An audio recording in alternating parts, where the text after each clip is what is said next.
성도 여러분 반갑습니다. 8월 8일 주일 예배 온라인 영상으로 함께 보시겠습니다. 오늘 로마서 6장 15절에서 23절에 있는 말씀을 함께 보겠습니다. 오늘 로마서 6장 15절에 보면 이렇게 말씀하고 있습니다. 그런즉 어찌하리요 우리가 법 아래에 있지 아니하고 은혜 아래에 있으니 죄를 지으리요 그럴 수 없느니라. 여기 보면 우리 성도들의 삶이 법 아래에 있지 아니하고 은혜 아래에 있다 이렇게 말하고 있습니다. 법 아래에 사는 것과 은혜 아래에 사는 것은 다르죠. 어떻게 다를 수 있습니까? 법 아래에 사는 것은 엄격함 속에서 살아야 합니다.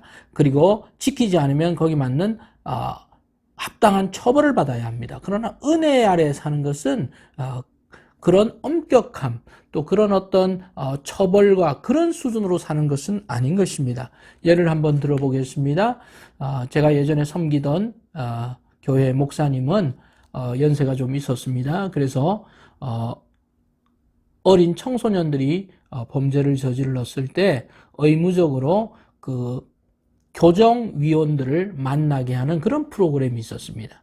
그래서 저하고 약속을 해서 목사님하고 야외에서 만나기로 했는데 그 시간이 다 돼서 제가 그 자리에 가보니까 목사님께서 한 어린 아이를 만나주고 있는 것을 봤습니다. 그때 당시로서는 아마 15, 16세 정도가 되는 어린 소녀였습니다. 그 소녀와의 모임을 만난 이후에 목사님 저하고 좀 모임을 가졌는데 알고 보니까 그 어린 소녀가 좀 잘못된 일을 했습니다. 그래서 교정당국에서는 바로 소년원에 그 어린 소녀를 보내지 않고 매월 정확한 시간에 한 10회에서 15회 정도 이 교정위원이 되는 목사님과 만나서 잘 이렇게 지도를 받으면 그것을 근거로서 소년원에 보내지 않고 다시 집으로 돌려보낸다는 그런 프로그램이 있었고 그 목사님이 그 일을 감당해 주셨습니다. 아마 소녀 입장에서는 한 달에 한 번 알지도 못하는 목사님을 만나서 상담을 받는다는 것이 힘들었을 것입니다. 그러나 한 차례 두 차례 이렇게 상담을 받다 보니까 목사님으로부터 어떻게 살아야 하는지 또 목사님의 이야기를 듣다가 자신이 잘못했다는 것을 깨닫고 또 앞으로 어떻게 살아야 하는지를 아마 많이 생각하는 시간이 아니었나 생각이 듭니다. 다시 말하면 목사님과의 첫 만남은 법적인 요청 때문에 만나게 되었습니다만 그 이후에 그 횟수가 끝나고 난 이후에는 아마 자신의 멘토로서 또 목사님에 대한 어떤 존경심에서 은혜로서 그 목사님을 계속 만나면서 삶에 대한 지도를 받는 것, 이것이 바로 다른 차원이 되지 않았을까 생각이 듭니다. 한 가지는 법 아래에 있는 것이고 또 다른 것은 무엇입니까? 은혜 아래에 있는 것입니다. 우리 성도들의 삶은 어떤 것입니까? 법으로 만나는 것이 아닙니다. 하나님의 은혜 아래서 우리의 자발적인 의지를 들여서 주님과 동행한다는 사실을 잊지 않았으면 좋겠습니다. 자, 그렇다면 이런 은혜 아래에 사는 성도들은 우리에게 주어진 과제가 있습니다. 어떤 과제가 있습니까? 해야 할 역할이 있다는 것입니다. 그것을 통해서 오늘 말씀을 좀 살펴보기를 원합니다. 먼저 성도에게 주어진 과제를 알기 이전에 우리 성도들에게는 두 가지의 삶을 선택할 수가 있는 것입니다. 본문 16절을 한번 보겠습니다. 16절에 이렇게 말씀합니다. 너희 자신을 종으로 내어주어 누구에게 순종하든지 그 순종함을 받는 자의 종이 되는 줄을 너희가 알지 못하느냐? 혹은 죄의 종으로 사망에 이르고 혹은 순종의 종으로 의에 이르느니라. 아멘. 여기 보니까 우리 성도들은 두 가지 선택을 할 수가 있습니다. 하나는 우리가 누구에게 순종하든지 그 순종함을 받는 사람의 종이 된다 이렇게 말하고 있습니다. 여기서 종으로 번역된 것은 종 또는 일꾼으로 이해할 수 있습니다. 즉 우리가 누구에게든지 순종하든지 그 사람의 종, 그 사람의 일꾼이 된다는 것입니다. 만일에 우리가 죄에 순종하면 죄의 종이 되는 것입니다. 그리고 우리가 하나님께 순종하면 하나님의 종이 된다고 말하고 있습니다. 그렇게 두 가지가 있습니다. 첫 번째는 죄의 종이 되는 것입니다. 죄의 종은 죄의 자신을 계속 맡기는 것입니다. 그러다 보면 그 사람은 곧 죄의 종이 되는 것입니다. 또 다른 한 가지 삶은 무엇입니까? 우리가 죄의 종을 거절하고 하나님께 계속 순종하면 하나님의 종, 하나님의 일꾼이 되는 것입니다. 그러면 죄의 종이 되는 것과 하나님의 종이 되는 것, 결과도 당연히 다릅니다. 본문에 보면 죄의 종이 받는 결과는 무엇입니까? 사망이라고 말하고 있습니다. 죄의 종으로 계속 살다가 그 마지막 길은 무엇입니까? 사망이라는 것입니다.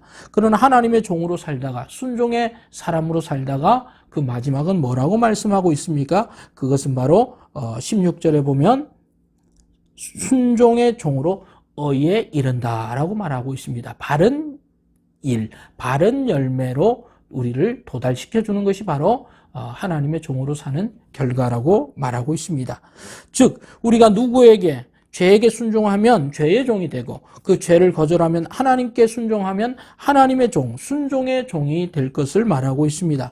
그렇다면 성도 여러분, 우리는 누구의 종이 되어야 하겠습니까? 죄의 종입니까? 아니면 하나님의 종입니까? 또 우리는 누구에게 순종해야 합니까? 죄입니까? 아니면 하나님입니까? 그 대답은 명약관화하다고 봅니다.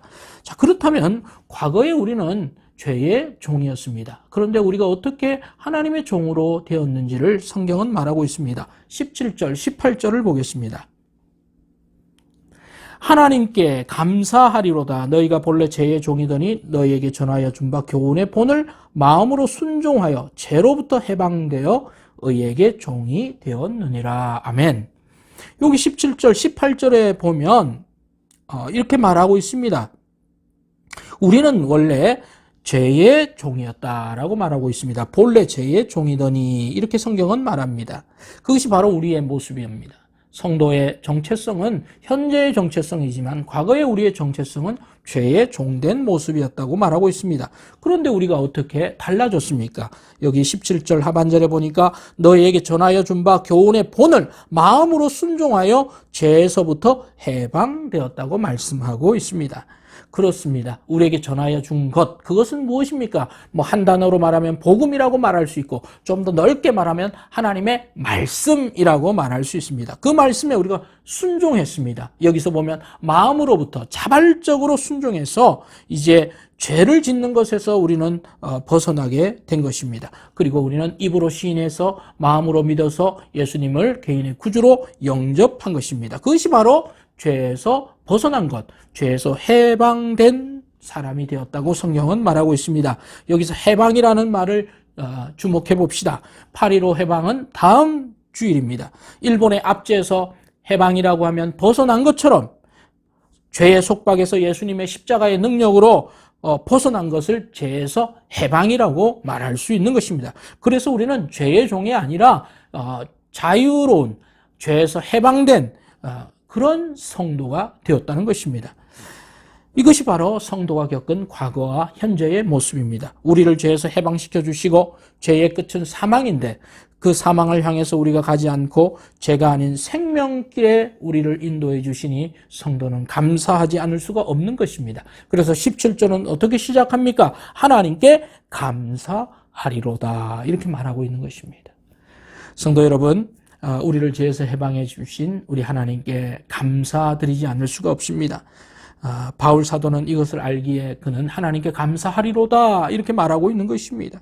이것이 저와 우리 모두의 매일매일의 고백이 되기를 바랍니다. 우리를 죄에서, 죄의 종에서, 죄의 길에서, 사망의 길에서 돌아서게 해주신 우리 그 하나님, 예수님을 통해서 우리를 구원해 주신 그분께 감사가 매일매일 순간순간 일어나는 저희들이 되기를 바랍니다. 자, 그렇다면 우리를 죄의 길이 아닌, 죄의 종이 아닌 이제 하나님의 종으로 변화시켜 주신 하나님께 감사할 뿐 아니라 이제 우리에게 주어진 과제가 있음을 그 다음 성경은 말하고 있습니다. 19절을 보겠습니다. 19절입니다. 너희 육신이 연약함으로 내가 사람의 예대로 말하노니 전에 너희가 너희 지체를 부정과 불법에 내주어 불법에 이른 것 같이 이제는 너희 지체를 의에게 종으로 내주어 거룩함에 이르라. 너희가 제 종이 되었을 때에는 어에 대하여 자유로웠느니라. 아멘. 19절에 보면 이렇게 말씀하고 있습니다. 너희 육신이 연약함으로 너희가 너희 지체를 부정과 불법에 내주어 불법에 이른 것 같이 이제는 너희 지체를 의에게 종으로 내어 주어서 거룩함에 이르라 라고 말하고 있습니다. 죄의 종되었던 그리고 지금은 하나님의 종이 된 우리에게 우리가 기억해야 될 사실이 두 가지가 있습니다. 첫 번째는 무엇입니까? 예수 믿기 전에 우리는 부정과 불법의 사람으로 우리를 죄에게 내어주었다는 사실입니다. 부정과 불법은 바로 우리가 과거에 원했던 대로 살았던 삶을 말합니다. 욕심, 정욕, 본성, 지난주에 있었던 옛사람, 그리고 죄의 몸, 이것이 바로 우리가 가졌던 부정과 불법의 내용입니다. 그것이 우리 자신의 과거의 모습이었습니다. 예수님 만나기 전에 사람의 모습이라고 말할 수 있습니다. 그런데 이런 과거의 모습이 예수님 믿고도 계속해서 욕심과 정욕과 본성대로 살면 우리는 계속적으로 죄의 종이 되고 불법의 종이 되는 것입니다. 그래서 예수 믿고는 달라져야만 하는 것입니다. 그래서 19절에서 바울 사도가 뭐라고 말하고 있습니까? 너희가 너희 지체를 부정과 불법에 내줘 불법에 이른 것 같이 이제는 이라고 말하고 있습니다. 전에는 그랬지만 이제는 달라져야 한다고 말하고 있습니다. 어떻게 달라져야 합니까? 너희 지체를 의에게 종으로 내어 주어라. 그렇게 말하고 있습니다. 그전에는 죄에게 우리의 지체를 내어주었다면 이제는 그것을 그만하고 하나님이 원하시는 바대로 우리의 몸을 내어주라는 것입니다. 그것이 바로 우리 성도들이 해야 할 과제, 숙제라고 말할 수 있습니다. 우리가 이 숙제를 잘하면 이 숙제에 좋은 열매가 맺습니다. 그 열매가 무엇입니까? 19절 끝에 나와 있습니다. 19절 끝에 그것은 거룩함에 이르라 라고 말하고 있는 것입니다. 즉 거룩의 열매를 맺는다 라고 말씀하고 있는 것입니다. 하나님의 백성들이 하나님의 말씀에 순종해서 죄의 말씀을 거절할 때 맺는 것, 바로 거룩함에 이르는 열매, 거룩함에 이르게 되는 것을 말하고 있습니다. 이것이 우리가 맺어야 할 과제인 것입니다. 성도 여러분 잘 아시겠지만 열매를 맺는다는 것은 단시간에 이루어지는 것이 아닙니다. 열매를 맺으려면 열매 맺을 준비를 해야 합니다. 식물을 예로 들려면 땅이 있어야 합니다. 땅을 골라내어야 합니다. 그리고 그 골라낸 땅에 묘목이나 씨를 심어야 하는 것입니다. 심을 뿐 아니라 가만히 놔두면 풀밭이 넘쳐납니다. 그것을 가꾸어야 합니다. 자풀을 걷어주고 돌멩이를 걷어내주고 때로는 주변에 들짐승이나 삼짐승으로부터 그 열매를 따먹지 못하도록 이 가림막을 씌워서 보호해 주어야 합니다. 때로는 강한 폭풍우나 또는 비바람이 떨어질 때는 또 그것이 열매를 떨어지지 하지 않도록 또 보호해 주어야 합니다. 이런 수고를 다 거친 이후에 보기도 좋고 먹기도 좋은 열매가 그 나무에 열리는 것입니다. 또 그것을 바라보는 농부는 얼마나 마음이 기쁘고 감사하겠습니까? 똑같은 것입니다. 우리 안에 이런 거룩함에 이르는 열매를 맺기 위해서는 우리는 하지 말아야 될 것들을 계속 하지 말아야 합니다. 그리고 해야 하는 수고들을 계속 기울여 주어야만 하는 것입니다. 죄에게 우리의 마음을 드리는 그 일을 우리가 멈추어야 하고 하나님의 말씀에 순종하는 그 일은 우리가 어떻게 하든지 그 일을 하려고 애를 쓰고 노력을 해야만 하는 것입니다. 그러할 때 우리 안에 조그만 열매들이 하나 둘 열리게 됩니다. 그리고 그 열매들은 점점 커지게 됩니다. 커지면서 우리의 마음을 사로잡습니다. 그리고 우리는 그 열매의 사람이 됩니다. 그리고 그것은 우리 안에 바로 그 열매의 사람으로 살아가도록 우리를 이끌어 가는 것입니다. 이것이 바로 우리가 맺어야 할 열매입니다. 거룩함에 이르는 열매. 이것이 바로 우리 성도들 모두에게 주어진 과제라고 오늘 본문의 말씀은 말씀하고 있는 것입니다. 오늘 본문의 말씀은 거룩함에 이르라 이렇게 명령형으로 말하고 있습니다. 단지 그렇게 하면 좋다, 권유형으로 말하고 있지 않습니다. 왜 그렇습니까? 이것은 성도라면 당연히 해야 할 일이기에 우리에게 좀 직접적이고 또 우리가 듣기에는 좀 좋은 그런 어투는 아니지만 명령형으로 거룩함에 이르라고 이렇게 직접적으로 우리에게 말씀을 하고 있는 것입니다. 하나님께서 사랑하시는 우리 대전교회 성도 여러분, 우리는 하나님의 은혜로 성도가 되었습니다. 그리고 우리는 하나님께 늘 감사드리고 있습니다. 그런데 오늘 본문은 거기서 멈추어야 하는 것이 아니라 더 나아갈 일이 있다고 말하고 있습니다. 그것이 무엇입니까? 바로 거룩함에 이르는 열매를 맺을 것을 우리에게 요구하고 있다는 것입니다. 그 결과 성도는 거룩한 성도가 되어져야 할 것을 우리는 요구받고 있는 것입니다. 성도 여러분, 본문 20장 20절 22절을 보면은 하나님께서 이 거룩함의 열매를 맺어야 될 우리에게 주시는 약속이 있다는 것을 알 수가 있습니다. 그 말씀을 읽겠습니다. 너희가 죄의 종이 되었을 때는 의에 대하여 자유로웠느니라. 너희가 그때 무슨 열매를 얻었느냐? 이제는 너희가 그 일을 부끄러워하나니 이는 그 마지막이 사망임이라. 그러나 이제는 너희가 죄로부터 해방되고 하나님께 종이 되어 거룩함에 이르는 열매를 맺었으니 그 마지막은 영생이라. 아멘. 그렇습니다. 우리가 죄의 종이 되었을 때 우리는 의와는 상관없는 사람이 되었습니다. 그때는 우리는 나쁜 열매들만 맺었습니다. 하고 싶은 대로 했습니다. 그것은 기억하건대 아주 부끄러운 기억으로 남아 있습니다. 그러나 이제는 우리가 하나님의 종이 되어서 거룩한 열매를 맺고자 합니다. 그리고 맺어가고 있습니다. 그리고 또 많은 이들이 좋은 열매들을 맺고 있는 것을 우리는 봅니다. 그것이 바로 하나님께 좋은 열매가 되고 그 마지막은 영생이라고 약속해 주고 있는 것입니다. 성도 여러분, 우리 삶의 마지막은 무엇입니까? 하나님이 이 땅에 있을 때 우리도 생명으로 풍성해질 뿐 아니라 그 마지막까지도 더 풍성한 영생을 하나님 약속해 주셨습니다. 그러하기에 우리는 이 거룩한 열매를 맺기에 계속 힘을 쓰고 애를 쓰고 열매를 맺어 가야 하는 것입니다. 감사함을 넘어서 거룩함에 도착하는 성도들이 되기를 바랍니다. 그때 하나님은 우리에게 영원한 생명을 약속해 주신 대로 주실 것입니다. 그 모든 약속을 받으시는 우리 성도님들 되기를 바랍니다. 마지막으로 본문 로마서 6장 23절을 읽고 오늘 말씀을 마무리하기를 원합니다. 같이 읽겠습니다. 시작. 죄의 싹은 사망이요 하나님의 은사는 그리스도 예수 우리 주 안에 있는 영생이니라.